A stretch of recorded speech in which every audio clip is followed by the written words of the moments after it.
افغانستان بنگلاديش لا په دریم ون ډے کې هم یو ډیر غټ شکست ورکو په 200 رنزونو باندې شکست ورکو د بنگلاديش ټول ټیمي په 93 رنزونو باندې په وکم سل رنزونو باندې د بنگلاديش ټوټل ټیم راټول کو جی ډیر غټ شکست ورکړه دي د درو میچونو ون ډے سیریز چې درې وړاتی افغانستان وګټل درې میچونو ټي 20 سیریز چې درې وړاتی بنگلاديش ګټلیو او ون ډے درې وړا میچونو تی افغانستان وګټل په درې وړو میچونو کې افغانستان بنگلاديش لا ډیر غټ شکست ورکړه په هر میچ کې ولا غټ شکست ورکړي په دریم ون ډے میچ کې خو ولا انتهایی غټ په 200 رنزونو باندې شکست ورکو راځو مکمل سکور کارت طرف لا د افغانستان د طرف کم کې لاړي خ پرفارمنس کړي د بنگلاديش سره چا خ بالنګ یا خ بیټینګ کړي دي ما بخیال ایس سره خو چام سن دي کړي ځکه خودم را غټ شکست خوړو که تاسو سکور کارت وګورئ ډومبنه بیټینګ د افغانستانو چې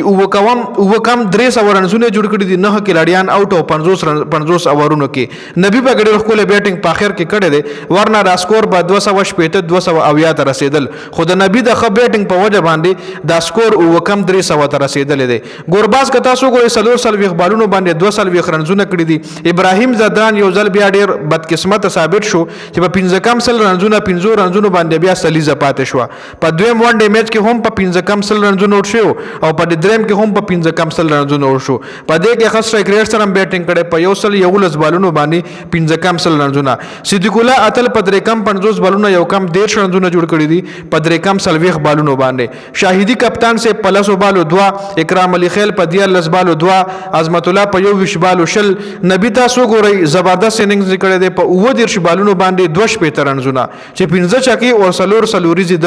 وغلی دي راشد خان په شپږو بالو اتر رنزونه ننګیالی په 12 بالو لس رنزونه غزنفر په یو بال 0 بلال سمی چې کوم دی د ډیبیو وا چې 15 وکټې مشتل دي خپل بالنګ کړی دی د په بالنګ باندې هم خبره کو کومګه دا بنگلاديش بالنګ ګورو نه هدرانه ته مکمل او شی و خوري زیات ایکسپنسیو ثابت شوی دی تقریبا په 9 اورونو کې شپږ 50 رنزونه وکټ یوم نه حسن محمود هم ډیر زیات سکور ورکړي په شپږ اورونو کې و 50 رنزونه او 2 وکټ د اشتل دي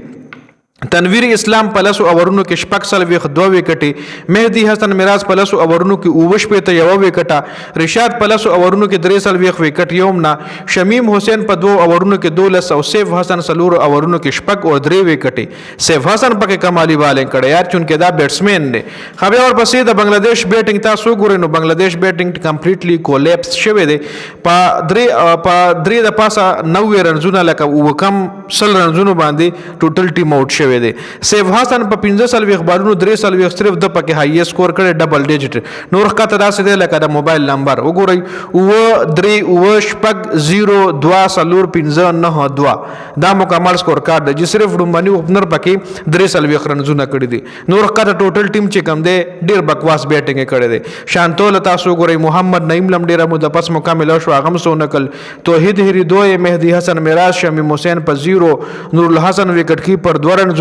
رشاد سلور ټوټلی فلاپ بیټینګ د بنگلاديش د طرفه د افغانستان د طرفه عظمت الله عمر د شپږو اورونو کې شل یو وکټه غزنفر او اورونو کې 15 وکټ یوم نه بلال سمی په او اورونو کې 3 15 وکټ خپل بالنګ کړي دي رومبنه میچ د ډیبیو واچون کې خپې سره بالنګ هم کول 136 137 خيزلی د بالنګ کولو ننګیالی او اور کړه 3 رنزونه وکټ یوم نه راشد خان چې کم د کمالی بالنګ کړي شپږو اورونو کې 12 او 3 وکټ هم تر لاسو کړي دي په 200 رنزونو باندې